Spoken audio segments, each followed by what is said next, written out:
Premium triplex villas at Bachpalli, APR Projects.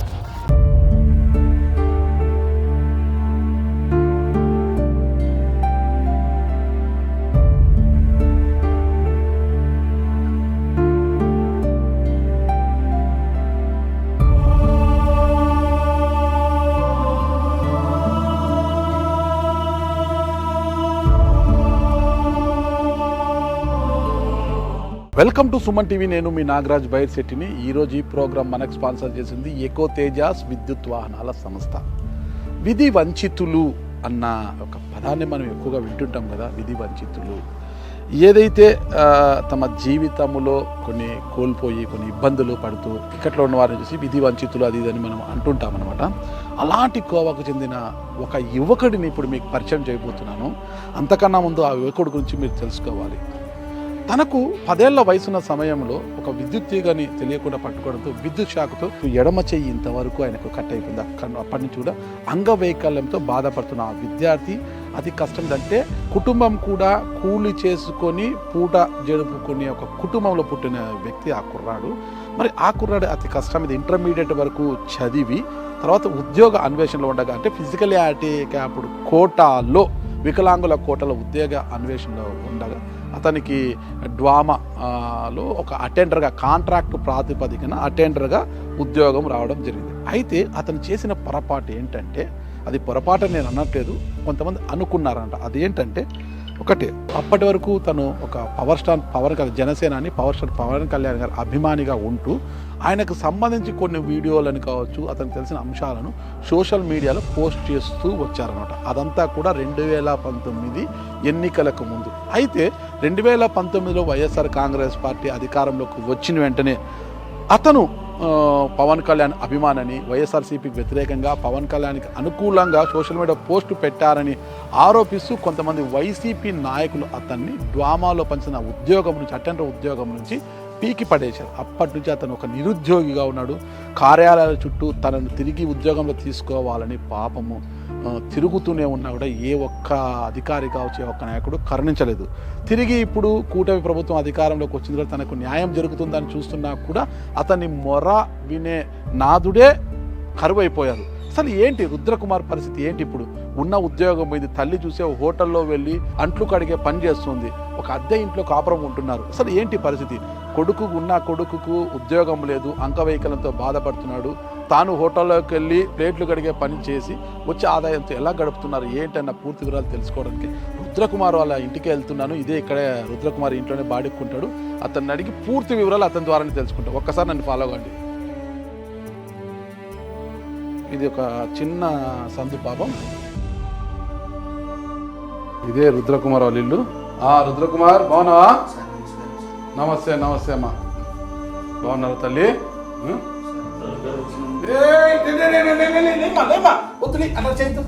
వద్దు, తప్పు అది చేయకూడదు.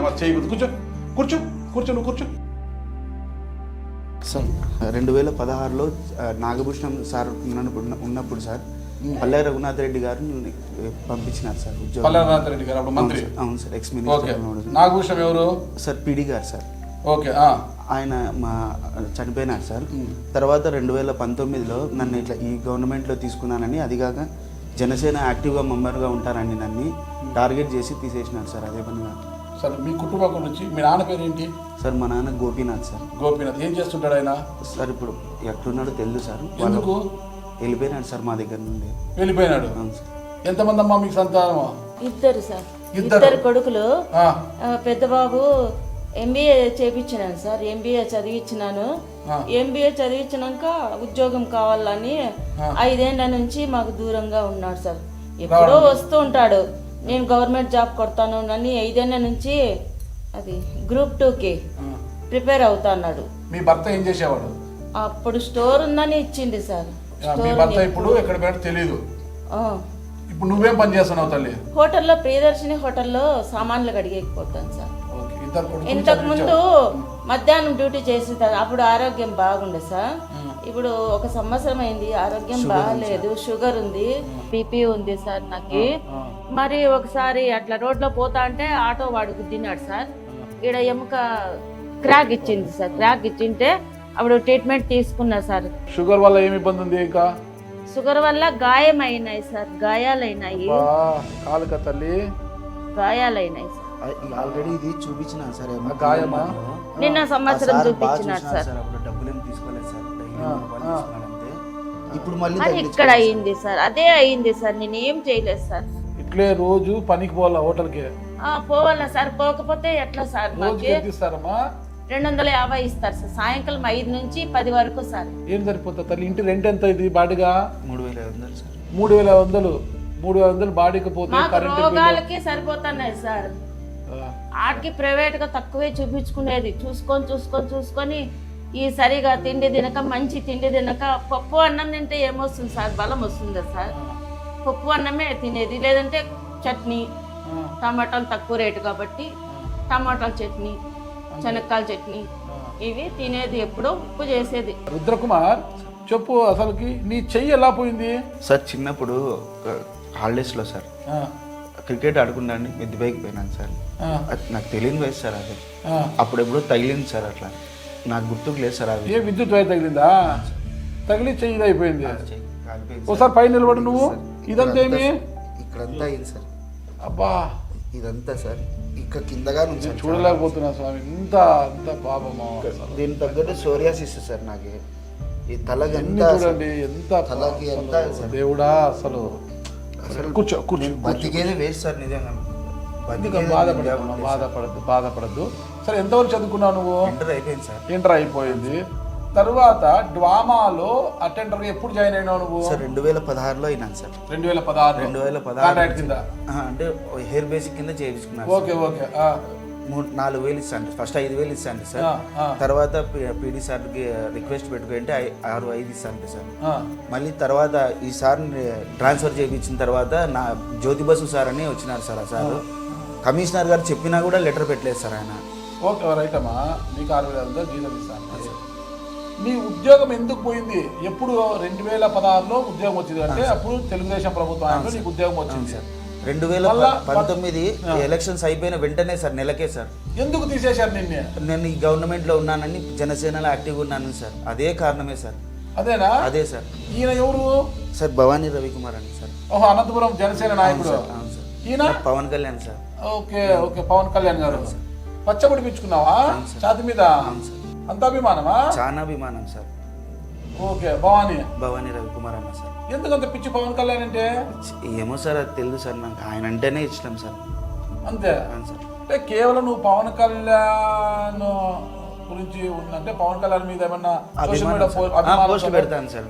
పోస్ట్ డైలీ మామూలుగా పెడతాను సార్. ఓట్ ఫర్ గ్లాస్ అట్లాంటివన్నీ పెడతాను సార్. దానికి టార్గెట్ చేసి తీసేసినారు సార్. ఎవరు తీసేశారు? పీడీ గారు సార్. పీడీ గారు ఎందుకు ఇస్తారు? ఎవరైనా చెప్పింటే తీసేస్తాడు? అదే సార్, ఆ టార్గెట్ చేసి చెప్పారు. అక్కడ ఉండేవాళ్ళు సార్, అంతా అక్కడ ఉండేవాళ్ళు ఆఫీసర్లు సార్, మామూలుగా అటెండర్లు. అధికారులకు ఏం అవసరం మీకు ఉద్యోగం తీసారు? ఎవరు నాయకులు ఎవరు చెప్పింటే తీస్తారు? ఏ నాయకులు చెప్పింటారు సార్? పేర్లు నేను చెప్పలేను సార్, మళ్ళీ నాకు ప్రాబ్లం సార్. ఓకే, ఉద్యోగం నుంచి తీసేసాను. అప్పటి నుంచి మీ అమ్మ జీతంతోనే నువ్వు బతకాలా సార్? తర్వాత పెయింటింగ్ పనికి పోయినాను సార్. పెయింటింగ్ పని ఎట్లా చేస్తావు? పెయింటింగ్ పని ఒక జీతం ఏం చేయలేదు సార్. ఇంట్లో కూర్చొని అంటే నా చేత కాదు సార్. బండికి పోయి ఆనెల ఇవన్నీ ఆనను సార్. ఇవన్నీ వాడిని చూసి నేను ఏడుస్తాను సార్. నేను ఏం చేయలేదు సార్. నేను అందుకు నాకు ఆరోగ్యం బాగాలేకపోయినా కూడా దయచేసి ఏ బండికి పోయినావు నువ్వు? బండి సార్ ఇప్పుడు ఐచరికి పోతాను సార్. ఆయన నాకు లైసెన్స్ ఏం లేదు సార్. ఏదో దేవుని దయ వల్ల అది వచ్చింది సార్. ఐచర్కా sir? Mini Eicher sir, Tata Ace. ఇట్లా సింగిల్ హ్యాండ్తోనే సార్. సింగిల్ హ్యాండ్ డ్రైవ్ కూడా చేస్తాను? అవును సార్, చేస్తాను సార్. డ్రైవ్ గేర్ అంతా చేస్తాను సార్. దేవుని దయ వల్ల ఏదో అవకాశం వచ్చింది సార్. అట్లా లైసెన్స్ అయితే లేదు సార్ నా దగ్గర, కానీ ఆయన నా ముఖం చూసి పెట్టుకున్నాడు సార్. ఎక్కడ పట్టుకుంటే ఇబ్బంది కదా నీకు? చూస్తే 2 చేతులు లేవు. నేను ఏం చేయలేదు సార్ పని సార్. నేను చచ్చిపోమంటే చచ్చిపోతాను సార్. ఎవరు సార్ మా బతుకులు చూసే వాళ్ళు ఎవరు సార్? ఏడ్చి ప్రతిరోజు ఏడుస్తాను సార్. ఆ టెన్షన్ టాబ్లెట్ బిగిస్తాను సార్. టెన్షన్ ఉంది సార్. దాంట్లో ఆ సార్ దగ్గర ఎల్లుండిలో ప్రభాకర్ సార్ దగ్గర చూపించుకున్నాను సార్. ప్రతిరోజు మెడిసిన్కి అవుతుంది సార్. నాకు నెలకు 5,000 10,000 ఎవరు సార్? ఏమన్నా నేను అడగల సార్. డబ్బులు లేక పెద్ద హాస్పిటల్లో చూపించుకుంటాను సార్. బయట చూపించుకుంటాం రామా అంటే డబ్బులు లేవులేరా అని ఇక్కడ ఎవరు చూపించుకుంటాను సార్. ఎక్కడికైనా సార్ ఈ మందులకే, నాకు సోరియాసిస్ మందులకే నెలకు 5,000 కావాలి సార్. ఇచ్చేవాళ్ళు ఇస్తారు ఇప్పుడు ఐశ్వర్యత నీకు సార్ 8,000 ఇస్తారు సార్ 8,000 ఇస్తారు సార్. ఓకే. ఇప్పుడు ఓకేమ్మా, వైఎస్ఆర్ కాంగ్రెస్ పార్టీ అధికారంలోకి వచ్చిందే, నువ్వు జనసేన పార్టీ ఇదని తీసేసినారు ఓకేనా. ఇప్పుడు కూటమి ప్రభుత్వం వచ్చింది కదా, ఇప్పుడు మళ్ళీ 2 సార్లు పోయించినాను సార్. ఎవరి దగ్గరికి పోయావు సార్ జనసేన ఆఫీస్ దగ్గరికి కానీ పోయించినాను సార్ మొన్ననే 30th రోజు. ఇక్కడికి పంపించినారు సార్ లెటర్, ఎక్కడికి? మన పీడీ ఆఫీస్కి సార్. అప్పుడు ఒక పేపర్ ఇచ్చినారు సార్. సార్ మేమేం చేయలేము, అక్కడి నుంచే రావాలా అని వాళ్ళు పేపర్ ఇచ్చి చేతులు దులుపుకున్నారు సార్. అదే సార్ విజయవాడ నుంచి రావాలనేసి సార్, అంతా ఇదే సార్. ఎవరు అడిగినా ఇదే సార్, మా అక్కడి నుంచి రావాలంటారు, చేతులు దులుపుకుంటారు సార్. విజయవాడ నారా లోకేష్ గారి దగ్గరికి ఇంటికి వెళ్ళాను సార్. అక్కడ ఆయన సార్ లేరు సార్. నేను పోయిన రోజు రాత్రి అంతా అక్కడే పండుకొని వచ్చినాను సార్. లేదు సార్, ఆ రోజు నేను పోయినప్పుడు ప్రజా దర్బార్ లేదు సార్. కానీ వేరే సార్ సూర్య చౌదరి అని సార్, ఎల్లో సింగం సీఈఓ అంట సార్. ఆ సార్ డబ్బులు వేసినాడు సార్ 2,000. పోయిరాబో నువ్వు అడిగిరా, అడిగి వచ్చి నువ్వు ఫస్ట్ ఇచ్చిపో అని ఇదే సార్ వాట్సాప్ గ్రూప్లో పరిచయం అయినాడు సార్. ఆ సార్ ఇచ్చినాడు సార్. పోయి వచ్చినాను సార్. మళ్ళీ నిన్న చేసినాడు సార్ ఆ సారు. శనివారం ఉంటే పోయిరాపో ఓసారి ఇచ్చి లెటర్ నేను ఊరి ఉంటే చూద్దాం ఏదన్నా ఒకటి అన్నాడు సార్. ఇప్పుడు భవానీ రవికుమార్ అనంతపురం చెందిన షిరిడి సైడ్ స్వీట్స్ ఓనర్ అయినా భవానీ రవికుమార్ యొక్క బొమ్మని నీ ఛాతిపైన పొడిపించుకున్నావు. ఇప్పుడు ఆయన నీకు మద్దతుగా నిలబడలేదా నీ ఉద్యోగం కోసం? సార్ ఆయన లేకుంటే ఈరోజు మీదికి ముందరగానే మాట్లాడేది లేదు సార్. నేను నాకు ఆపద ఆయన ఫోన్ చేస్తే నిమిషంలో నా ముందర ఏదైనా సాయమైనా చేస్తాడు సార్. ఆయనకి ఏం పదవి లేదు సార్. పదవి ఉంటే ఏదైనా అవుతుంది సార్. ఇప్పట్లో అయితే మామూలుగా ఎవరు వింటారు సార్. ఇప్పట్లో ఏదైనా పదవి ఉంటే కదా సార్ ఏదైనా నేనేది అట్లని నేను అడగలేకపోతున్నాను సార్. ఇప్పుడు నువ్వు అంత కష్టపడి ఏషియర్ పోయే బదులు భవానీ రవికుమార్ చాలా స్వీట్ షాప్లు ఉన్నాయి కదా, నీకు అక్కడ ఏదైనా పనికి పెట్టుకోవచ్చు కదా ఆయన. సార్ సింగిల్ హ్యాండ్తో నేను ఏం చేయగలను సార్. ఆపద అంటే నాకు ఫస్ట్ ఫోన్ కాల్ వస్తేనే నాకు ఆదుకునే ఆయన ఈయనే సార్. ఇప్పుడు ఏం మీ పరిస్థితి? ఈ నెలకు 3,500 ఇంటి అద్దె, కరెంటు బిల్లు అన్నీ పోతే ఒక 5,000 అయిపోతుంది. అసలు మీ కుటుంబ మందులు నీకు ఇన్ని ఉన్నాయి, మీ అమ్మకు అన్ని జబ్బులు ఉన్నాయి, మందులు మాకు తినుక్కుంటా ఎట్లా బతుకుతున్నారు? అసలు ఎట్లా ఉంది జీవితము? అంతే సార్, అదే నరకం సార్. నీ డిమాండ్ ఏం కావాలి నీకు? సార్ నాకు ఉద్యోగం కావాలి సార్. నాకు ఏమొద్దు సార్, డబ్బు సాయం వద్దు, నాకు ఏమొద్దు సార్. నా బతుకు నేను బతుకుంటాను సార్. నాకు ఉద్యోగం కావాలా సార్. పవన్ కళ్యాణ్ గారు స్పందించారు. ఎందుకంటే ఆయన చిత్త బొమ్మను ఛాతి మీద వేసుకున్నావు. పవన్ కళ్యాణ్ గారు జనసేన వాళ్ళు స్పందించి సార్ ఒకసారి మొన్న సార్ టీసీ వరుణ్కి ఇక్కడ ఉన్నాడు కదా, టీసీ వరుణ్ పోతుంటాడు పార్టీలో. టీసీ వరుణ్ ఆయన ఎక్స్ దాంట్లో అకౌంట్లో కానీ పెట్టినాడు సార్. ఒక వారంలో నీకు భరోసా ఇస్తానని. ఇంతవరకు ఎవరు పట్టించుకోలేదు సార్. ఎవరు పట్టించుకునే నాదులే లేదు సార్ నన్ను. ఏమమ్మా నువ్వు ఏం కోరుకుంటున్నావు తల్లి? ఏం కావాలనుకున్నావు తల్లి? సార్ నా బిడ్డకి కలెక్టర్ ఉద్యోగం కోరుకోవడం లేదు సార్. మేము బతకడానికి ఉద్యోగం అడుగుతాను సార్. అంతేకాని చాలా సంబంధాలు చూసినాను సార్. రుద్రాకి చూస్తే గినా చేయలేదు కదా అంటారు సార్. ఏం పని చేస్తాడు? చేయలేదు కదా, ఎట్లా పోషిస్తాడు పెళ్ళాన్ని? కలిని ఈరోజు పోషించలేను, రేపు పొద్దున పిల్లల్ని ఎట్లా పోషిస్తానని అడుగుతారు సార్. నాకు నేనేం చేయలేకపోతున్నాను సార్.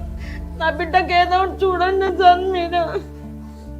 నా బిడ్డకు పెళ్లి కావాలి, ఇంత వయసు వచ్చింది, పెళ్లి చేయకుండా ఇంట్లో రాకుంటే నా పరిస్థితి నేను ఎవరికి చెప్పుకోలేను సార్. అసలు నేను వచ్చినామమ్మా, ఒకవేళ మేము వీడియో చేస్తాము, స్పందించాలి, అధికారులు స్పందించాలా, జిల్లా కలెక్టర్ స్పందించాలా, రాష్ట్ర ప్రభుత్వం స్పందించాలా, ప్రభుత్వంలోని పెద్దలు స్పందించాలా, మరి వాళ్ళు ఎంతవరకు స్పందిస్తారు అనేది చూడాలా రుద్ర. నా చేతుల్లో ఏముంది రుద్ర? నేను 1కి 10 సార్లు కావాలంటే నీ బాధను ఓకేనా, అదే నీ గుండెల్లోంచి ఉబ్బికి వస్తుంటే, నీ కళ్ళల్లోంచి ఉబ్బికి వస్తున్న కన్నీటిని అన్ని నేను చూపించగలను. కానీ పెద్దల్ని నేను ఒప్పించాను. పెద్దలు అంటే ముఖ్యంగా పవన్ కళ్యాణ్ గారు అంటే నీకు అంత గుండెల నిండా పెట్టుకున్న ఆయన ఛాతి మీద ఆయన బొమ్మ వేసుకున్న పవన్ కళ్యాణ్ గారు, లేదంటే రాష్ట్ర అధికార గణము, లేదంటే పార్టీ పెద్దలు ఎవరైనా కూడా స్పందించాలి రుద్ర. ఏం చేయాలి చెప్పండి సార్.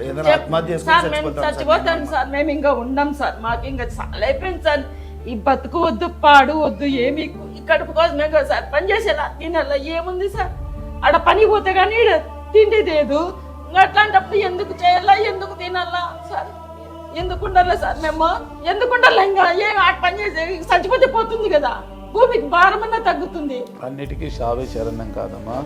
ఓకే ఎన్నాళ్ళని సార్ కుమార్, ఉంటున్నా? నీకు నీ ఉద్యోగం వస్తే నీకు ఏం ఆర్థిక సాయం కూడా అవసరం లేదు, ఉద్యోగం ఇస్తే చాలు. ఉద్యోగం నాకు ప్రభుత్వం ఉద్యోగం ఇవ్వలేదు లేదా మీకు? ఏమీ లేవు సార్, మా బతుకు ఏమీ లేవు సార్. ప్రభుత్వం నాకు పెన్షన్ కూడా వస్తుంది సార్ అంతే. వికలాంగుల పెన్షన్ వస్తుంది, ప్రభుత్వం ఇల్లు కూడా ఇలా ఏం లేవు సార్ మాకు. ఇల్లు లేవు, ఏమి లేవు సార్ మాకి. ఏదో ఉన్నామంతే, బతికి ఉన్నాము, అంతే సార్. కడుపు తింటాము, ఉన్నారు రుద్ర అనేవాడంటే ఉన్నాడు, పండుకుంటాను, అంతే. ఇంకేం లేదు సార్ మాకు వచ్చి ఆదుకునే వాళ్ళు కానీ ఎవ్వరు లేరు సార్, బంధువులు లేరు సార్. ఏముంది సార్ మా దగ్గర బంధువులు రావడానికి? ఏం ఆస్తులు ఉన్నాయా, డబ్బు ఉందా, ఏంది? ఏమి లేవు సార్. వచ్చిన ముందర పడినా ఎనికి పక్క పోయే వాళ్ళే, స్నేహితులు కానీ బంధువులు కానీ ఎవరైనా సార్. నేను చెప్తాను చూడండి సార్, ఎవరు ఆదుకుంటారు సార్ మమ్మల్ని? అడే డబ్బులు అడిగేకి వస్తారేమో అని భయం. కరెక్టేనమ్మా. ఇప్పుడు ధనం మూలం ఇదం జగత్ అంటారు. డబ్బు ఉంటేనే ఏదైనా కూడా మన ఈ జగత్తులో తిరిగేది, డబ్బు లేకపోతే ఏం పట్టించుకో తల్లి. ఓకే రుద్రకుమార్, నీకు నేను భరోసా ఇస్తున్నాను. నా శక్తి ఉన్నంత, నాకు చేతనైనంత వరకు, నాకున్న నా ఉద్యోగం వస్తే నన్ను పోషించుకుంటాడు సార్. నాకు నీకు ఉద్యోగం వచ్చేలా నేను ప్రభుత్వం దృష్టికి తీసుకెళ్తాను ఈ ఇష్యూని. మరి చూద్దాం, ఓకే ప్రభుత్వ పెద్దలు ఎలా స్పందిస్తారు ఏంటనేది. ఇది కరెక్ట్ కాదండి. ఎవ్వరు కూడా తనకు అభిమానం ఉండవచ్చును కాక ఒక ప్రభుత్వ ఉద్యోగిగా ఇచ్చిన జీతం మేరకు ఉద్యోగం మేరకు పని చేస్తున్నాడా లేదా అని చూడాలి. కానీ పవన్ కళ్యాణ్ అభిమానను, చంద్రబాబు నాయుడు అభిమానం, అంటే జగన్మోహన్ రెడ్డి గారి అభిమానను ఎవరు అధికారంలోకి వస్తే వాళ్ళు కక్ష గట్టి తీసేయడం, అది కూడా ఇలాంటి వికలాంగుడి పైన ఇలాంటి ప్రతాపం చూపెట్టడము, ఆయన పొట్ట కొట్టడం. ఎవరైనా తప్పు చేస్తే వీపు మీద కొట్టాలి కానీ పొట్ట మీద కొట్టకూడదు. అది చాలా పాపం అని ప్రతి ఒక్కరు, ఏ ఒక్కరైనా సరే, ఈరోజు కూటమి ప్రభుత్వం అధికారంలో ఉండొచ్చు, రేపు వైసీపీ అధికారంలోకి రావచ్చును కావచ్చా, ఎవరి ప్రభుత్వంలో ఉన్నా ఎవరి అభిమానం వారిది. కానీ ఉద్యోగం సరిగ్గా చేస్తున్నాడా లేదా, మనం ఇచ్చిన తన కర్తవ్యాన్ని తాను సరిగ్గా నిర్వర్తిస్తున్నాడా లేదా అన్న మాత్రమే చూడాలి. తన అభిమానాన్ని తను చూపించుకుంటాడు, అంతేగాని కక్ష సాధింపులకు పోయి ఇలాంటి వికలాంగుల మీద, ఇలాంటి పేదల మీద ఎవ్వరు కూడా కన్నెర చేయొద్దండి. ఏమొస్తుంది పాపం, మాకు చావే శరణ్యము, మేము చనిపోతాము, ఆత్మహత్య చేసుకుంటే ఏమైనా విషం ఇవ్వండి అంటున్నారంట. ఇలాంటి బాధలు వద్దండి. వాళ్ళని చూస్తుంటే నాకు కడుపు తడకపోతుంది.